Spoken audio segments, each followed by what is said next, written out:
Assalamualaikum warahmatullahi wabarakatuh. Pada kesempatan kali ini kita akan belajar bersama atau sharing soal kompetensi teknis guru semua mapel ya. Ini untuk semua mapel. Jadi teman-teman bisa buka mapel-mapel yang teman butuhkan di playlist dan soal-soal lainnya seperti soal sosial kultural dan wawancara. Baik, jangan lupa subscribe, like, dan bantu share. Baik, kita langsung masuk ke soal yang pertama. Kalender yang digunakan untuk melihat minggu ujian tengah semester di sekolah disebut dengan A. Kalender akademik, B. Kalender pendidikan, C. Kalender umum, D. Kalender waktu. Jadi jawab dulu, saya kasih waktu sekitar 5 sampai 10 detik untuk menjawab. Baru kita lihat jawabannya, bahas bersama ya.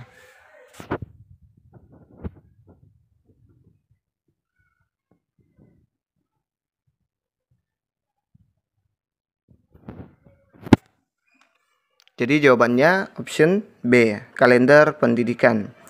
Kita lihat pembahasannya. Kalender akademik adalah istilah umum dalam dunia pendidikan yang merujuk kepada jadwal kegiatan tahunan suatu lembaga pendidikan yang memuat semua hal terkait dengan proses belajar mengajar, penerimaan peserta didik, dan kelulusan. Kalender akademik ini disusun dalam suatu pola yang menggambarkan jangka waktu dan jenis kegiatan akademik. Kalender akademik terbagi menjadi 3 bagian, yakni semester gasal, semester genap, dan semester khusus. Kalender pendidikan atau biasa disebut dengan kaldik, istilah kaldik, ya guru-guru senior pasti paham, sering menggunakan bahasa-bahasa ini.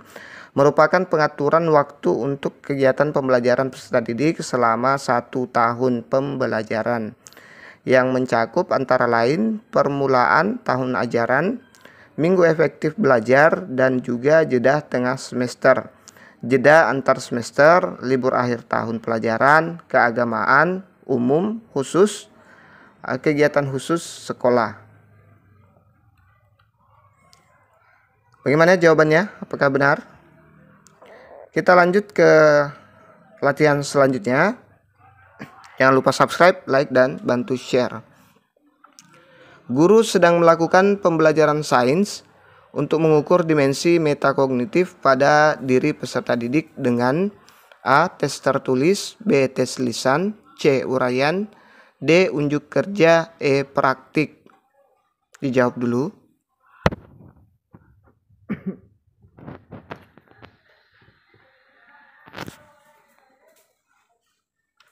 Jadi jawabannya ada di option C ya, uraian.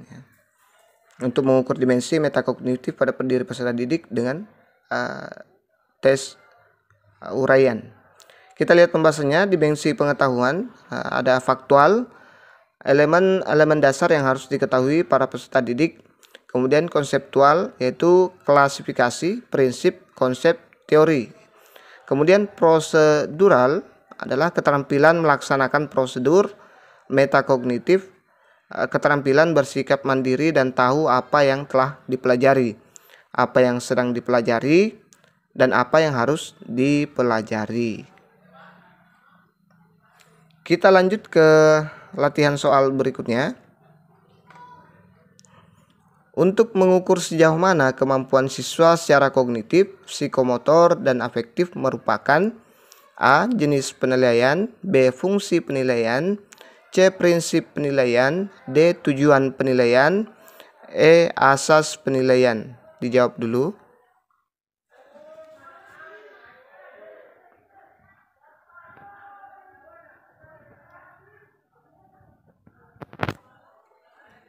Jadi jawabannya ada di option D ya, tujuan penilaian. Kita lihat pembahasannya. Tujuan penilaian. Yang pertama, mengetahui tingkat penguasaan kompetensi dalam sikap afektif, pengetahuan atau kognitif, dan keterampilan psikomotorik yang sudah dan belum dikuasai seorang atau sekelompok peserta didik untuk ditingkatkan dalam pembelajaran remedial dan pengayaan. Yang kedua, menetapkan ketuntasan penguasaan kompetensi belajar peserta didik dalam kurun waktu tertentu, yaitu harian, tengah semester, 1 semester, 1 tahun dan masa studi satuan pendidikan.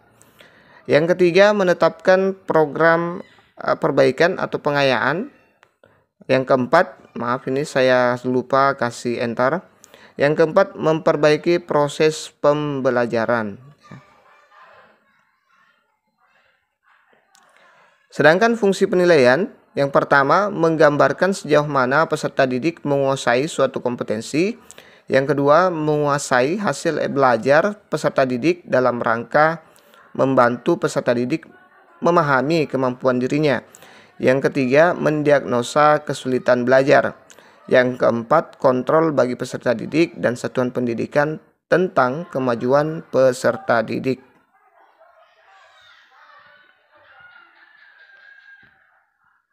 Kita lanjut ke soal berikutnya.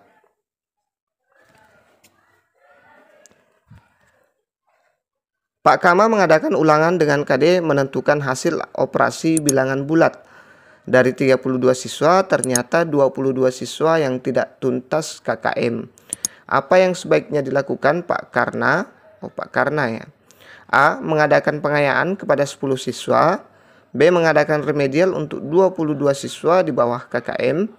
C. Melakukan pembelajaran ulang dengan media dan metode pembelajaran berbeda.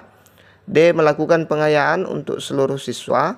E. Memberikan tugas mandiri kepada 22 siswa yang tidak tuntas. Ya, ini ada kasus, silahkan dijawab dulu.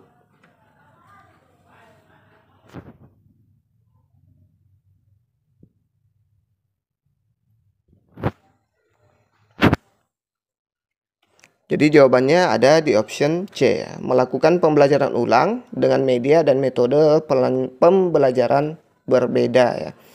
Ini dia pembahasannya. Aturan remedial jika persentase peserta remedial 0 hingga 20% ya. 0 hingga kurang dari 20%. Bimbingan individu atau tugas mandiri atau tutor sebaya. Sedangkan kalau persentasenya 20% sampai kurang dari 50% itu dilakukan bimbingan dalam kelompok belajar. Sedangkan kalau lebih besar daripada 50%, pembelajaran ulang ya. Persentase tidak tuntas 22/32 kali 100% sama dengan 69%. Jadi dia harus melakukan pembelajaran ulang karena ini lebih dari 50% ya.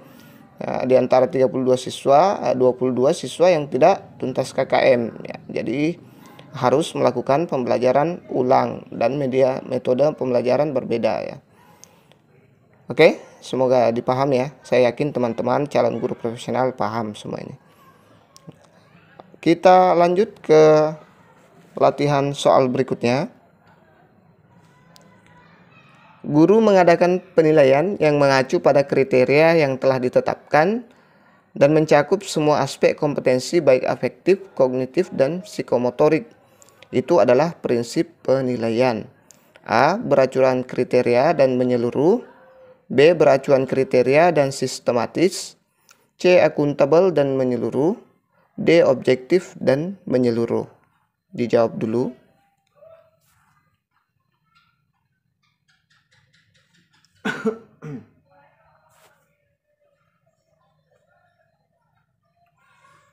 Jadi jawabannya adalah beracuan kriteria dan menyeluruh ya, option A.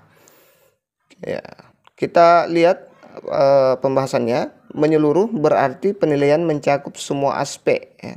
Ini mencakup semua aspek. Kompetensi beracuan kriteria artinya penilaian berdasarkan kriteria yang telah ditetapkan. Jadi ada kriteria beracuan kriteria yang telah ditetapkan.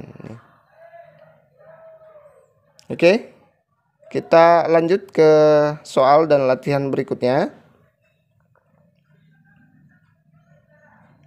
Hasil pengolahan nilai bahasa Inggris oleh Pak Rudi menampilkan bahwa dari 32 siswa kelas 7 ternyata 28 siswa memperoleh nilai di atas atau mencapai KKM ya.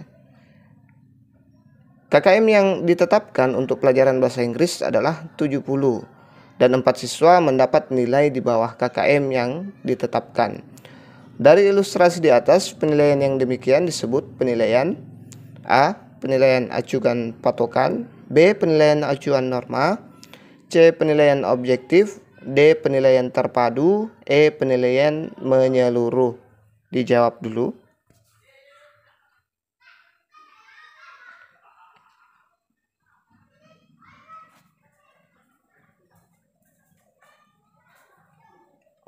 Jadi jawabannya ada di option A, yaitu penilaian acuan patokan.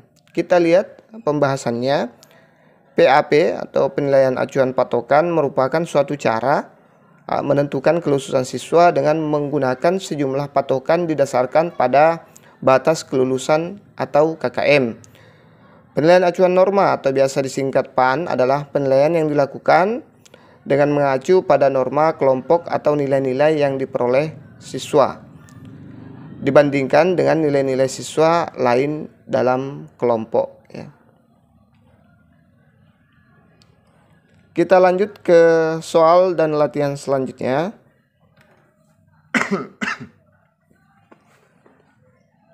Masih ada ya penjelasannya. Terpadu berarti penilaian oleh pendidik merupakan salah satu komponen kegiatan pembelajaran.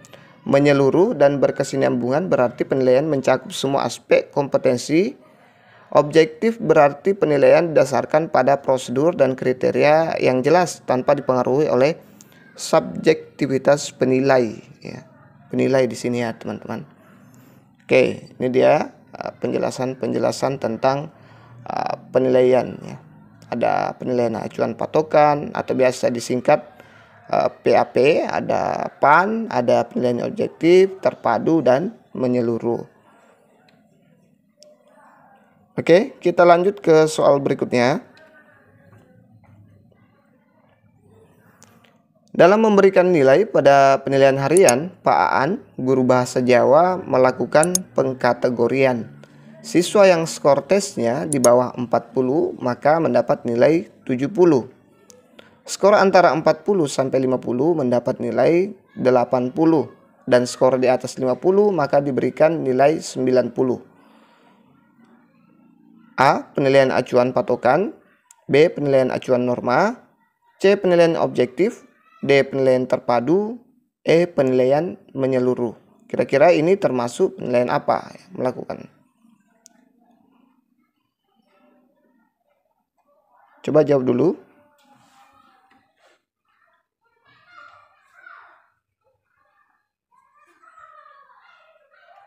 Oke, jadi ini termasuk penilaian acuan norma ya. Penjelasannya ada tadi di sebelumnya atau PAN ya, biasa disingkat PAN.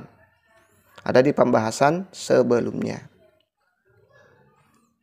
Kita lanjut ke soal dan latihan selanjutnya. Langkah-langkah menulis soal tes uraian sebagai berikut kecuali A. Melakukan analisis KI dan KD serta indikator, B. Mendefinisikan tujuan-tujuan pembelajaran dan lingkup bahan ajar yang mestinya diungkap, C. Menyusun kisi-kisi, D. Membuat atau menulis soal, E. Membuat pedoman penskoran. Langkah-langkah menulis soal tes uraian ya. Kecuali, ingat ya, hati-hati ada kata kecuali. Jawab dulu ya.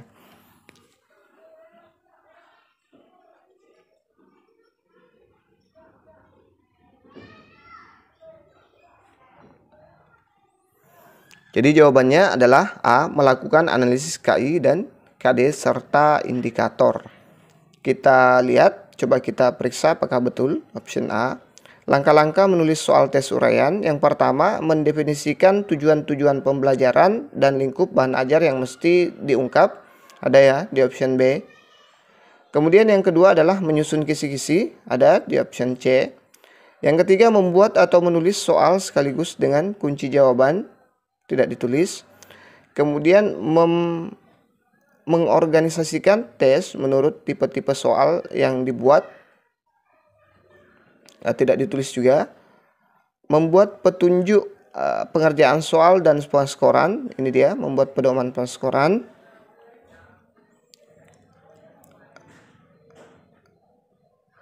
Kemudian mengadakan uji coba.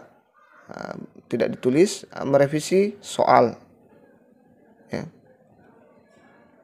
Ada merevisi soal. Jadi yang tidak termasuk adalah melakukan analisis KI dan KD serta indikator ya. Ini yang salah, yang kecuali. Kita lanjut ke soal latihan berikutnya. Pernyataan yang betul untuk tes formatif adalah A.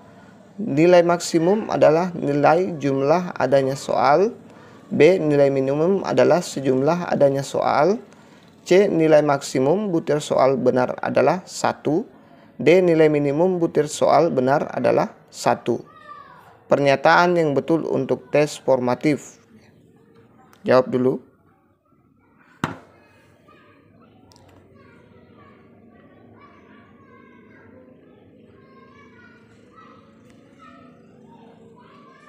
Jadi jawabannya ada di option C. Nilai maksimum butir soal benar adalah 1. Kita lihat pembahasannya.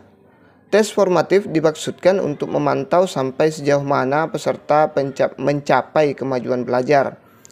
Kemajuan belajar dinilai dari perkembangan siswa menguasai setiap indikator kompetensi. Indikator butir soal yang benar kita nilai 1, yang belum benar kita nilai 0. Maka nanti akan terlihat kompetensi yang belum tercapai. Seperti itu ya. Kita lihat latihan soal berikutnya.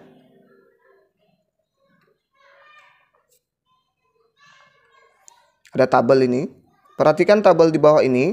KD 4.1, 4.2, 4.3 sampai 4.4 praktik. Ada juga kolom juga, ada 87, 66, 75, produk 75, proyek 92, 82, portofolio ada ya. Nilai akhir P, Q, R dan S. Kita lihat soalnya. Nilai P, Q, R, S berturut-turut adalah A 87, 70, 92, 79. Jadi dari sini ya. Terus ke sini ya. PQRS ya. 87 kalau mau ditulis di sini 87, 70, 92, kemudian 79. Kemudian yang B adalah 87, 75, 92, 79. C 87, 75, 92, 82. D 88, 66, 92, 75. Coba dijawab dulu teman-teman. Jadi jawabnya itu seperti itu tadi ya. Ada ini misalnya 88 di sini, kemudian 66, kemudian di sini 92, 75 ya. Nilai PQRS berturut-turut ya. Jawab dulu. Nanti kita jawab bersama.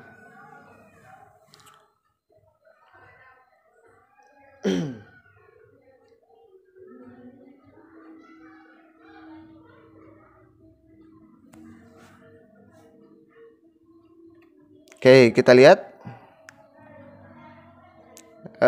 KD 4.1 karena hanya satu jenis penilaian, maka P sama dengan 87.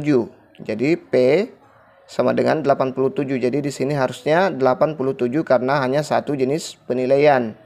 Jadi option A memungkinkan ya. Oke, option A memungkinkan, sudah masuk. B juga, C juga ya. Jadi ini sudah salah ya, otomatis salah ya, yang option D. Coba kita lihat lagi. KD pada 4.2 ada dua penilaian, tapi dalam satu jenis penilaian yaitu praktik, maka pilih yang paling baik. Jadi Q sama dengan 75. Jadi kalau ada dua nilai praktik, maka nilai praktiknya yang diambil adalah nilai terbaik. Jadi option A salah ya. Ini harusnya 75 di sini. Jadi option A otomatis salah. Ini benar ya. Ini juga benar. Option C, B dan C. Jadi tinggal 2. Kita lihat lagi KD 4.3 hanya ada satu penilaian. Maka R 92. Jadi R92 hanya karena hanya ada satu penilaian. Jadi ini juga benar, B benar, C juga benar. Coba kita lihat di final. KD 4.4 memiliki dua jenis penilaian yang berbeda, maka hasil akhir penilaian adalah rata-rata dari 75 dan 82, yaitu 8 ya. Coba kita lihat ada dua jenis penilaian proyek di sini. Di sini di 4.4 ada penilaian produk dan ada nilai penilaian proyek ya. Dari 75 dan 82 rata-ratanya adalah 8 ya. Kita lihat option B dan C ternyata tidak ada 8, tapi yang paling menghampiri 8 adalah 79. Ini terlalu jauh ya, 82 ya. Jadi option yang benar adalah option B ya. Paham teman-teman?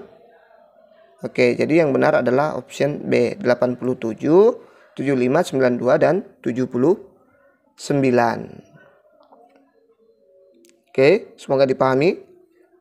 Berikut adalah tugas dan kewenangan satuan pendidikan dalam penilaian hasil belajar peserta didik, kecuali A. Menetapkan standar ketuntasan belajar yang harus dicapai peserta didik. B. Menetapkan kriteria kenaikan kelas. C. Menetapkan kriteria kelulusan peserta didik. D. Melakukan penilaian akhir dan ujian sekolah. E. Menjadi panitia pelaksana ujian nasional tingkat satuan pendidikan. Jadi seperti biasa saya kasih waktu sekitar 5-10 detik untuk menjawab soal di atas ya, soal yang ada. Silahkan jawab dulu.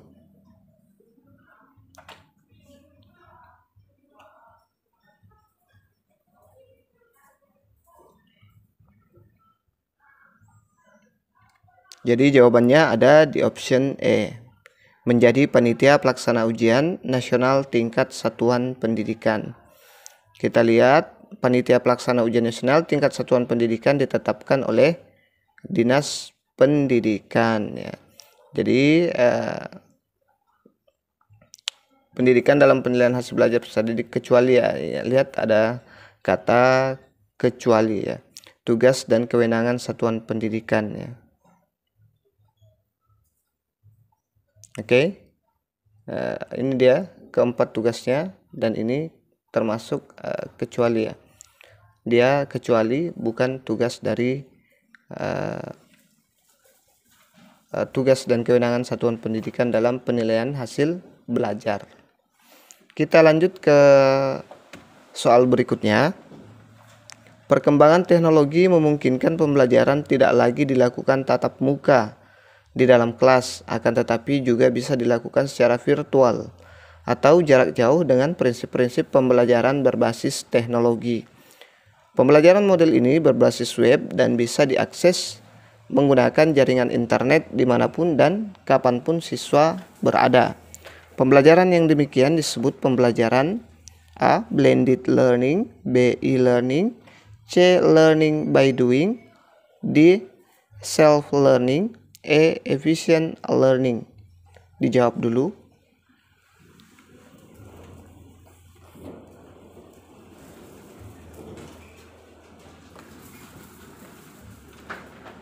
Jadi jawabannya ada di option B, e-learning.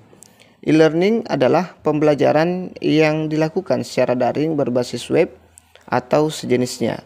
Sedangkan blended learning adalah pembelajaran yang merupakan kombinasi antara pembelajaran dalam jaringan dan luring atau biasa disebut dengan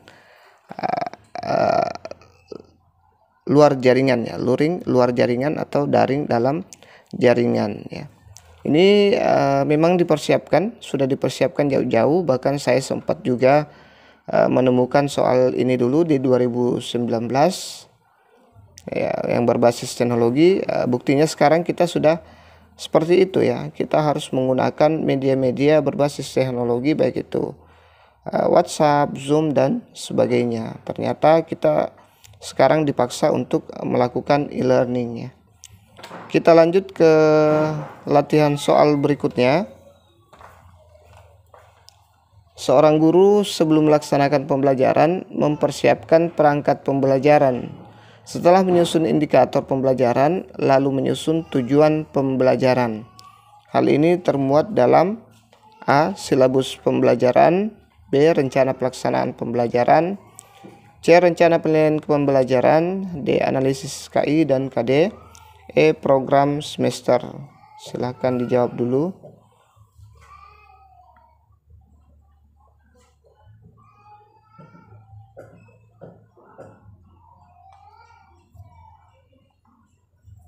Jadi jawabannya ada di option B, rencana pelaksanaan pembelajaran. Indikator dan tujuan pembelajaran adalah komponen dari rencana pelaksanaan pembelajaran atau biasa disebut dengan RPP. Pada silabus tidak terdapat indikator dan tujuan pembelajaran. Ya.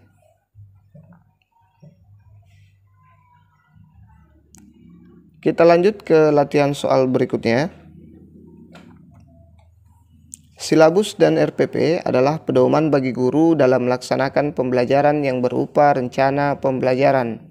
Perbedaan antara silabus dan RPP atau rencana pelaksanaan pembelajaran adalah A. Silabus berisi kompetensi dasar dan RPP berisi kegiatan belajar yang diarahkan untuk mencapai kompetensi dasar. B. Silabus berasal dari pengembangan standar isi dan standar kompetensi lulusan, dan RPP bersumber dari standar kompetensi lulusan. C. RPP dibuat oleh setiap guru dan silabus dibuat oleh tim guru.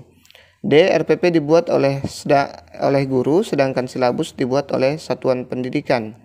E. Silabus berisi rincian kegiatan pembelajaran sedangkan RPP berisi pendekatan penilaian hasil belajar. Coba dijawab dulu.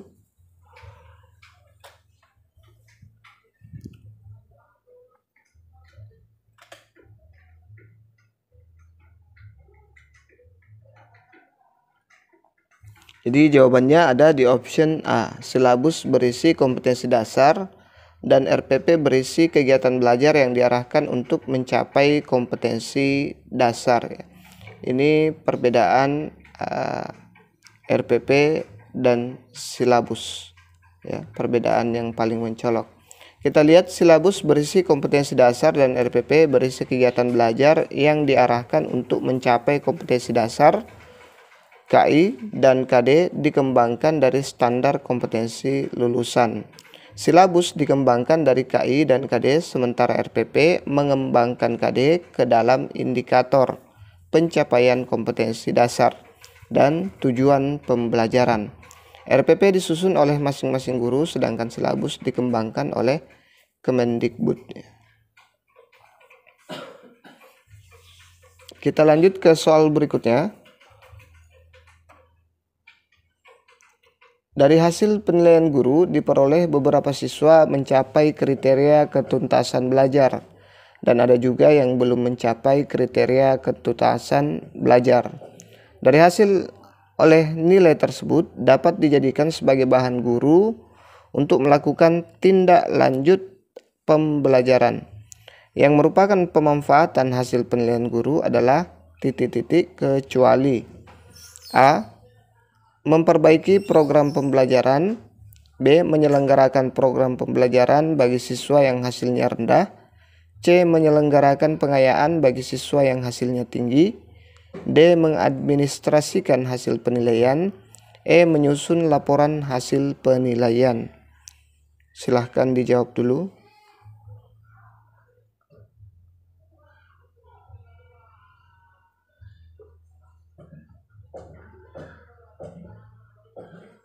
Jadi jawabannya ada di option D, mengadministrasikan hasil penilaian. Ini dia beberapa tujuan dari analisis hasil penilaian. Tujuan dari analisis hasil penilaian adalah yang pertama memperbaiki program pembelajaran, ada ya. Kemudian yang kedua menyelenggarakan program pembelajaran bagi siswa yang hasilnya rendah, ada di option B. Kemudian yang ketiga menyelenggarakan pengayaan bagi siswa yang hasilnya tinggi, ini yang C. Kemudian yang keempat menyusun laporan hasil penilaian, berarti yang kecuali itu adalah mengadministrasikan hasil penilaian. Kita lanjut ke soal berikutnya. Jangan lupa subscribe, like, dan bantu share ya teman-teman, biar lebih bermanfaat. Kita lihat soalnya. Pada sebuah rencana pelaksanaan pembelajaran RPP, tertulis contoh rumusan indikator kompetensi menjelaskan kondisi operasi sistem dan komponen perangkat keras. Jika pendidik ingin menyusun menjadi tujuan pembelajaran, maka rumusan yang tepat adalah: A. Setelah melaksanakan proses pembelajaran melalui praktik, siswa dapat menjelaskan kondisi operasi sistem dan komponen perangkat keras berupa komponen input, komponen proses, dan komponen output. B. Setelah melaksanakan pembelajaran dan menggali informasi melalui diskusi, siswa dapat menjelaskan kondisi operasi sistem dan komponen perangkat keras secara benar. C. Siswa dapat menjelaskan operasi sistem dan komponen perangkat keras, meliputi input, proses, dan output secara benar. D. Menjelaskan kondisi operasi sistem dan komponen perangkat keras, komponen input, proses, dan output tanpa melihat catatan. E. Setelah melaksanakan pembelajaran dan menggali informasi melalui diskusi, materi kondisi operasi sistem dan perangkat keras dan komponen perangkat keras secara benar tanpa melihat catatan. Coba dijawab dulu.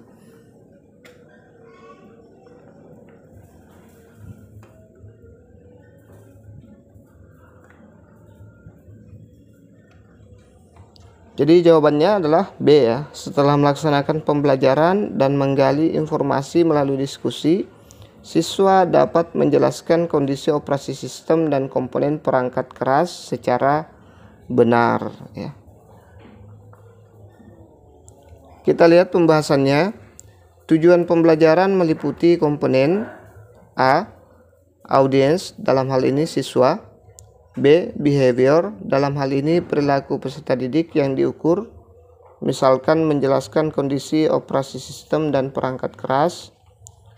C. Condition, dalam hal ini kondisi yang diperlukan agar perilaku yang diukur dapat tercapai, misalkan setelah melaksanakan pembelajaran melalui. D. Degree adalah tingkatan perilaku, misalkan dengan benar, dengan teliti, dengan tepat, dan dengan akurat, dan lain-lain. Selanjutnya kita masuk ke soal berikutnya. Yang pertama, jangan lupa like, subscribe, dan share ya teman-teman.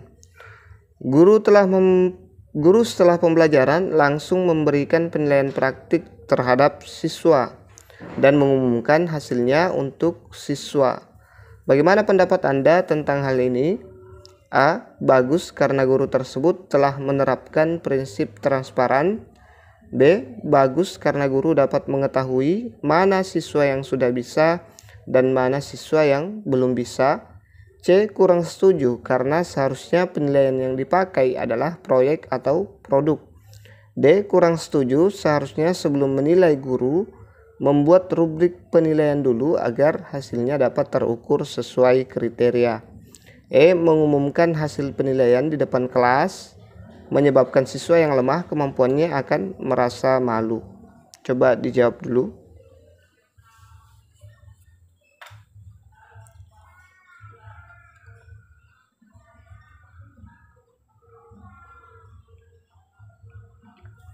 Jadi jawabannya adalah option D ya. Kurang setuju.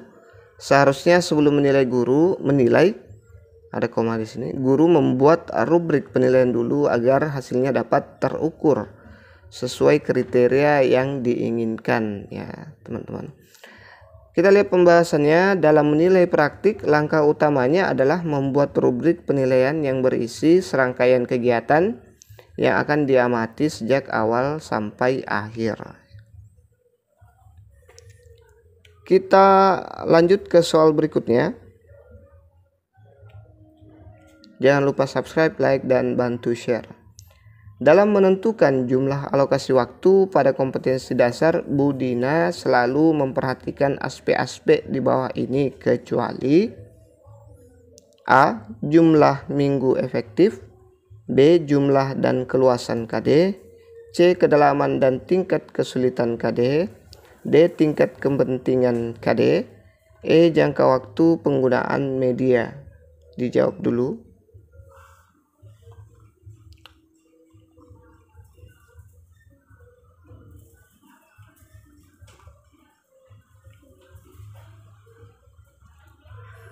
Jadi jawabannya ada di option E, yaitu jangka waktu penggunaan media ya. Kita lihat pembahasannya. Hal-hal yang perlu diperhatikan pada saat menentukan alokasi waktu KD adalah yang pertama, jumlah minggu efektif. Jadi ada ya di option A. Yang kedua, jumlah dan keluasan KD di option B. 3, kedalaman dan tingkat kesulitan KD di option C. Yang keempat, tingkat kepentingan atau urgensi KD. Tingkat kepentingan KD ada ya.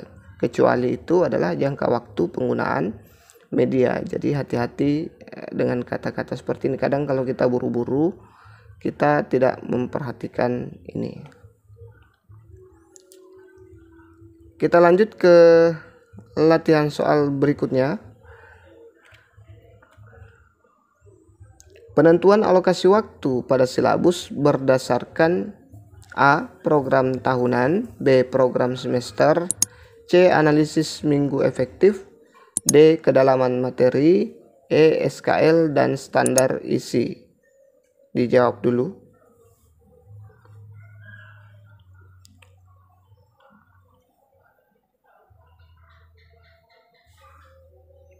Jadi jawabannya ada di option C, yaitu analisis minggu efektif ya. Ini dia penjelasannya. Penentuan alokasi waktu pada setiap kompetensi dasar di silabus didasarkan pada jumlah minggu efektif dan alokasi waktu mata pelajaran per minggu dengan mempertimbangkan jumlah kompetensi dasar, keluasan, kedalaman, tingkat kesulitan, dan tingkat kepentingan kompetensi dasar.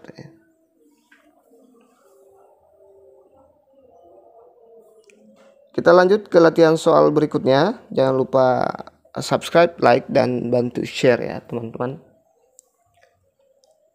Kumpulan tugas siswa yang akan dijadikan bahan untuk menyusun laporan hasil belajar kepada orang tua disebut penilaian. A. Jurnal, B. Portofolio, C. Rapor, D. Produk, E. Kinerja. Dijawab dulu.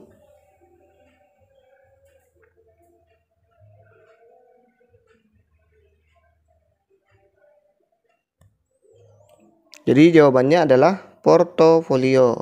Ini dia penjelasannya. Jurnal adalah catatan pendidik di dalam dan di luar kelas yang berisi informasi hasil pengamatan tentang kekuatan dan kelemahan peserta didik.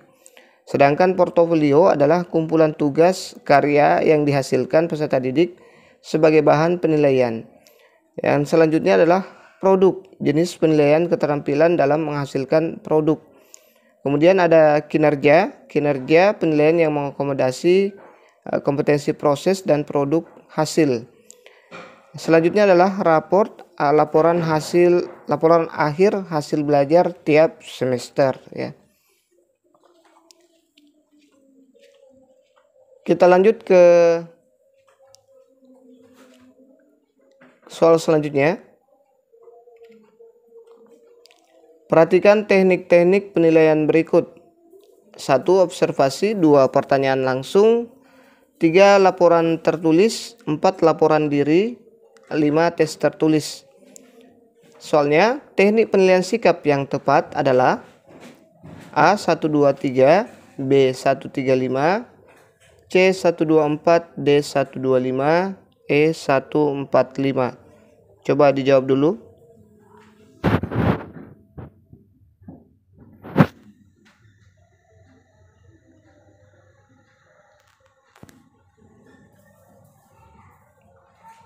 Jadi jawabannya ada di option C, yaitu 124 ya. Ini dia penjelasannya atau pembahasannya. Teknik penilaian sikap yang pertama ada observasi atau pengamatan sesuai ya, 1. Yang kedua penilaian diri ya. Penilaian diri ya, ini dia yang keempat ya. Ketiga penilaian antar teman, tidak ada ya di option di sini. Kemudian jurnal juga tidak ada. Selanjutnya pertanyaan langsung atau interview. Pertanyaan langsung atau interview. Jadi cocok ya, ada 1, 2, dan 4 ya. Jelas ya. Pak Tino akan menjelaskan konsep perkalian sesuai dengan prinsip-prinsip pembelajaran yang mendidik kepada siswa dengan peragaan sebagai berikut. Yang pertama, Pak Tino mengajak siswa mengamati 5 ekor kucing yang ada di halaman sekolah. Yang kedua, banyak kepala seekor kucing ada 1, sehingga banyak kepala 5 ekor kucing adalah 5 kali 1. Banyak kepala seekor kucing ada 2, sehingga banyak kepala 5 ekor kucing adalah 5 kali 2. Yang keempat, banyak kepala seekor kucing ada 4, sehingga banyak kepala 5 ekor kucing adalah 5 kali 4. Peragaan yang dilakukan oleh Pak Tino di dalam pembelajaran matematika tersebut, model pembelajaran A. Inquiry and Discovery Learning, B. Contextual Teaching and Learning, C. Problem Based Learning, D. Cooperative Learning. Coba dijawab dulu.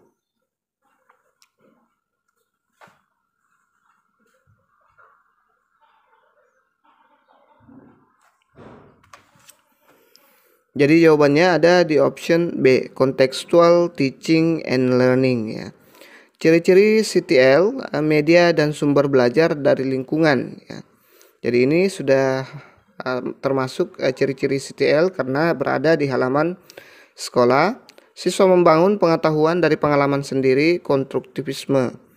Jadi siswa diajak berpetualang dulu ini. Kemudian ditambah lagi, ditambah terus ya, di konstruk. Pembelajaran diarahkan menemukan konsep perkalian atau inquiry ya. Kita lanjut ke latihan soal berikutnya. Jangan lupa subscribe, like, dan bantu share. Guru banyak menggunakan ceramah dalam kegiatan pembelajaran karena tidak tersedia media dan sumber belajar. Kondisi tersebut mengakibatkan prestasi belajar siswa rendah. Menghadapi situasi tersebut, bagaimana cara Anda menyelesaikannya? A. Saya memanfaatkan alam sekitar sekolah sebagai media dan sumber belajar untuk mengaktifkan kegiatan belajar siswa. B. Saya menugaskan siswa, saya salah ketik ya. Saya menugaskan siswa membuat media dan sumber belajar yang menunjang topik pembelajaran sehingga mereka lebih aktif di kelas. C. Saya bekerja sama dengan orang tua atau wali murid untuk memberikan sumbangan dalam pengadaan media dan sumber belajar. D. Saya meminta siswa untuk belajar di kelas dengan tenang dan memperhatikan penjelasan guru dengan baik agar berprestasi. E. Saya mengemukakan persoalan tersebut kepada beberapa guru dan tetap mengajar seperti biasa. Jadi silahkan dijawab dulu.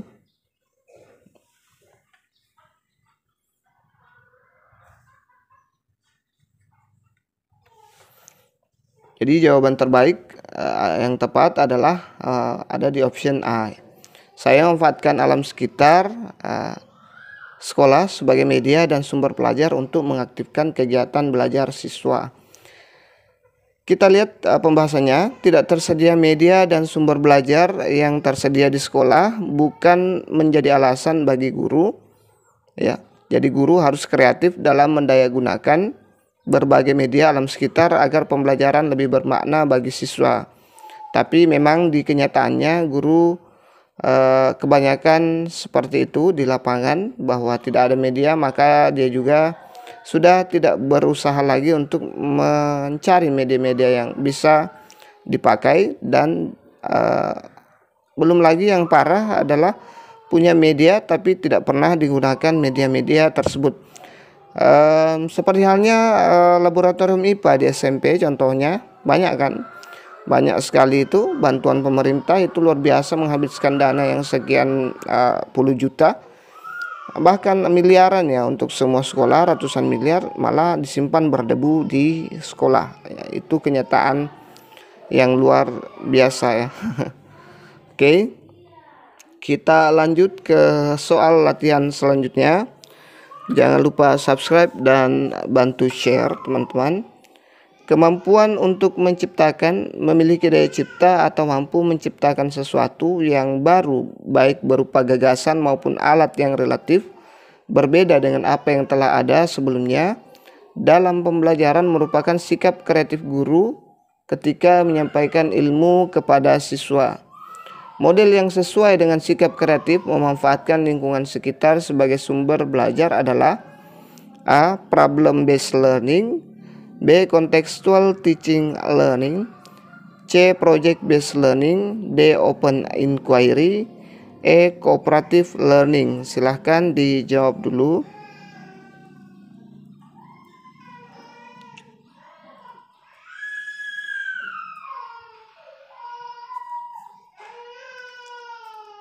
Jadi jawabannya ada di option B, yaitu contextual teaching learning.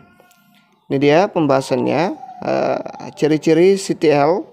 Yang pertama adalah konstruktivisme, adalah proses membangun atau mengembangkan pengetahuan baru dalam struktur kognitif siswa berdasarkan pengalaman. Yang kedua adalah inquiry, adalah proses pembelajaran didasarkan pada pencarian dan penemuan melalui proses berpikir sistematis.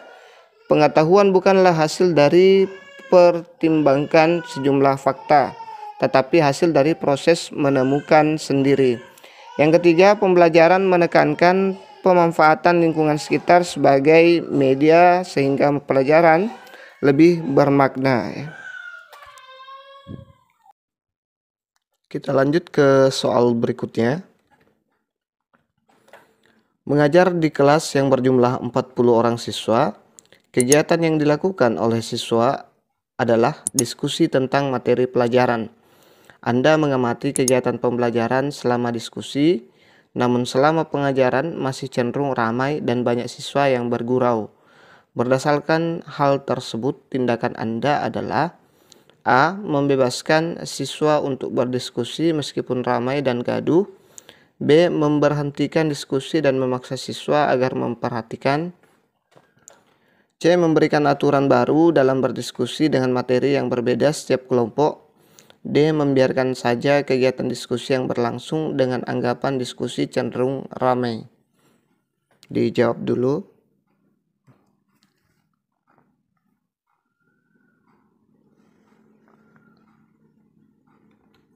Jadi jawabannya ada di option C, memberikan aturan baru dalam berdiskusi dengan materi yang berbeda setiap kelompok. Ini dia pembahasannya, langkah-langkah mengatasi siswa ramai saat diskusi. Yang pertama, mengenal karakteristik siswa. Guru harus tetap berusaha mengenal siswa satu persatu beserta karakter masing-masing. Penting dalam melakukan pembagian kelompok. Jadi yang kedua adalah memilih tugas atau proyek yang memancing kerjasama. Yang ketiga, keep moving. Masing-masing kelompok memiliki topik yang berbeda-beda untuk dibahas. Yang keempat, pengaturan denah duduk. Mengatur denah duduk juga sangat penting. Siswa yang cenderung pendiam jangan ditempatkan bersama siswa yang pendiam juga. Yang kelima adalah pertanyaan tingkat tinggi. Pertanyaan-pertanyaan yang Anda lemparkan untuk menarik partisipasi siswa Jadi usahakan pertanyaannya HOTS atau high order thinking skill. Kita lanjut ke latihan soal berikutnya. Jangan lupa subscribe, like, dan bantu share. Untuk mengembangkan kemampuan sosial emosional anak, guru lebih tepat memilih alat permainan. A. Sepeda 3 roda, gerobak kecil dan bola. B. Kartu gambar, kartu kata dan kartu suku kata. C. Cermin, pakaian kostum dan aksesorisnya. D. Krayon, spidol dan kertas gambar. Dijawab dulu.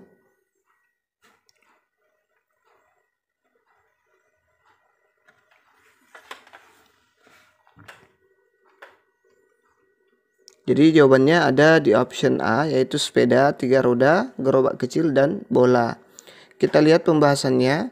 Perkembangan sosial emosional anak adalah proses perkembangan pribadi anak selaku seorang anggota masyarakat dalam berhubungan dengan orang lain.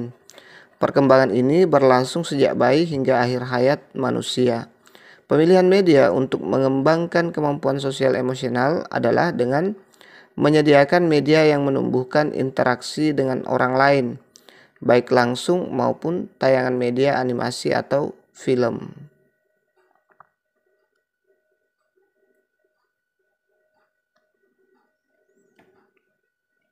Kita lanjut ke latihan soal berikutnya.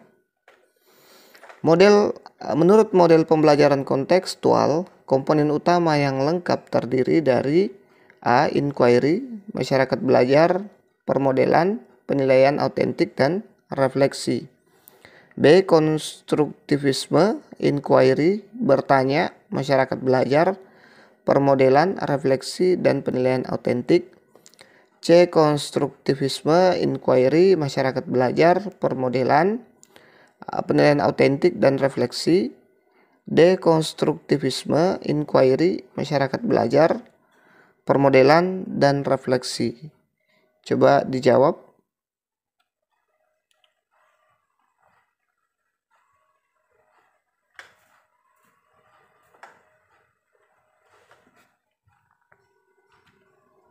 Jadi jawabannya adalah option B.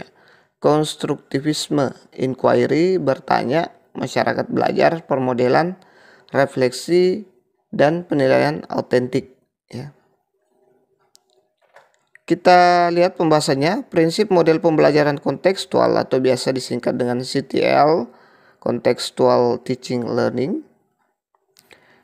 Yang pertama itu konstruktivisme, proses membangun atau mengembangkan pengetahuan baru dalam struktur kognitif siswa berdasarkan pengalaman. Yang kedua adalah inquiry, penyelidikan dalam pembelajaran kontekstual, artinya proses pembelajaran didasarkan pada pencarian dan penemuan melalui proses berpikir sistematis. Yang ketiga adalah bertanya. Pertanyaan belajar pada dasarnya bertanya dan menjawab pertanyaan. Yang keempat adalah masyarakat belajar, pelaksanaan komunitas belajar.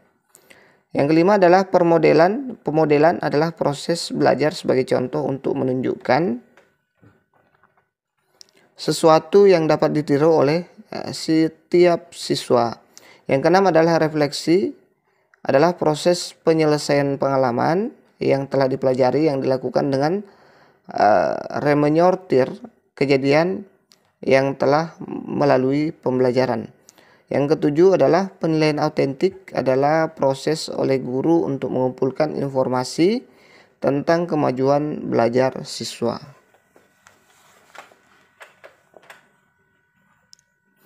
Kita lanjut ke latihan soal berikutnya. Dalam membuat silabus perlu memperhatikan berbagai hal, salah satunya adalah dalam menyusun silabus diutamakan dapat mengakomodasi keragaman peserta didik, pendidik, serta dinamika perubahan yang terjadi di sekolah dan tuntutan masyarakat. Hal ini sesuai dengan prinsip A. Relevan, B. Sistematis, C. Menyeluruh, D. Fleksibel, E. Aktual kontekstual. Dijawab dulu.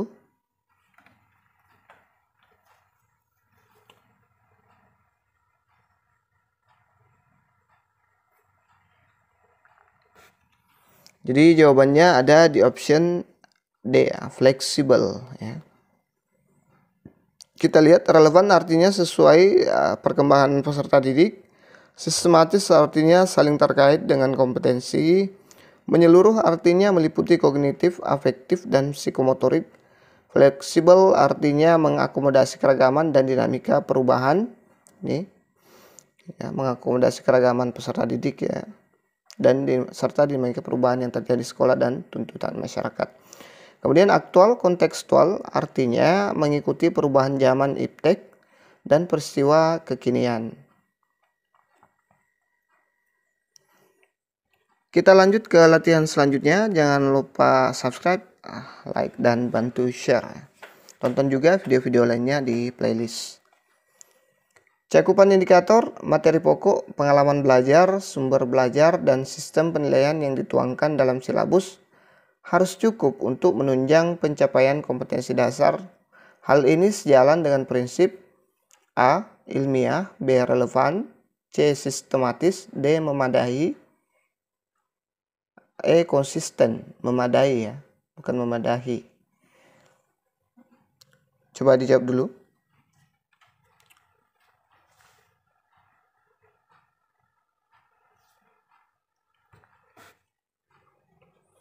Jadi jawabannya ada di option D, yaitu memadai. Ya, ini sudah benar. Yang tadi agak salah ya. Prinsip pengembangan silabus ada ilmiah, logis, dan benar, dapat dipertanggungjawabkan isinya. Kemudian relevan, sesuai perkembangan peserta didik. Selanjutnya ada sistematis, saling terkait dengan kompetensi. Memadai, cukup untuk menunjang pencapaian kompetensi dasar. Ya, menunjang, ini harus cukup untuk menunjang pencapaian kompetensi dasar. Selanjutnya adalah konsisten, adanya konsistensi masing-masing komponen silabus.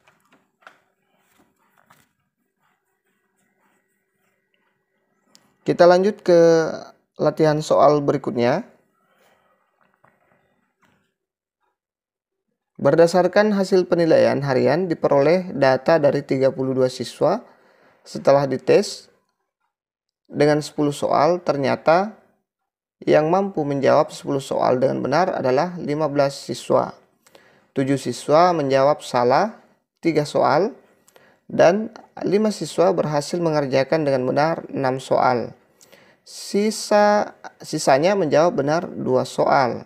Tentukan tindakan remedial seperti apa yang harus dilakukan Pak Burhan jika KKM 70 dan skor masing-masing soal 10. A. Memberi tugas kelompok untuk mengerjakan LKS. B. Tugas individu dan mengumpulkannya. C. Meminta siswa yang tuntas untuk menjadi tutor sebaya. D. Melakukan pembelajaran remedial berupa mengulang materi pada peserta remedi. E. Melanjutkan materi pelajaran. Coba dijawab dulu. Ini agak sedikit rumit ya.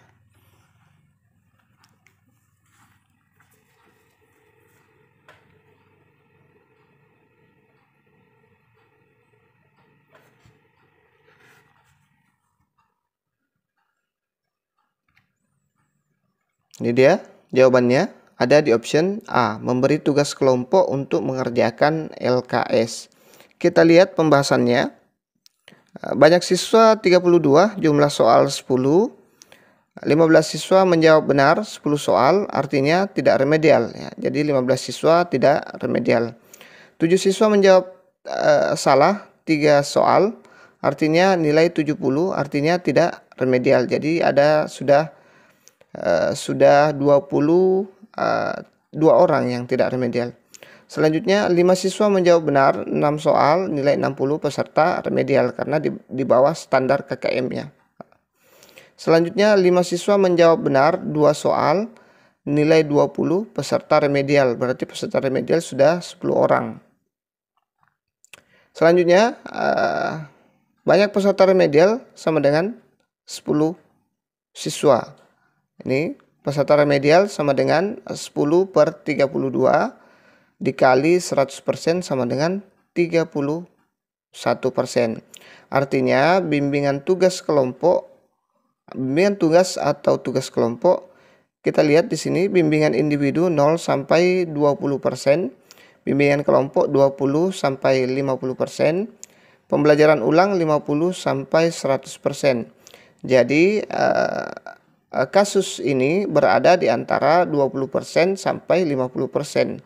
Berarti jawabannya adalah memberi tugas kelompok untuk mengerjakan LKS ya, karena dia berada di antara persentase 20% sampai 50% ya. Semoga dipahami ya teman-teman. Kalau perlu di pause videonya, diulang-ulang biar paham. Oke, itu saja dulu yang sempat kita share. Mudah-mudahan bermanfaat. Semoga dimudahkan UP-nya, semoga lulus semua, amin. Dan jangan lupa subscribe, like, dan mohon bantuannya untuk share ke teman-teman yang lain biar lebih manfaat lagi, biar lebih banyak view dan saya lebih semangat lagi. Demikian, Assalamualaikum warahmatullahi wabarakatuh.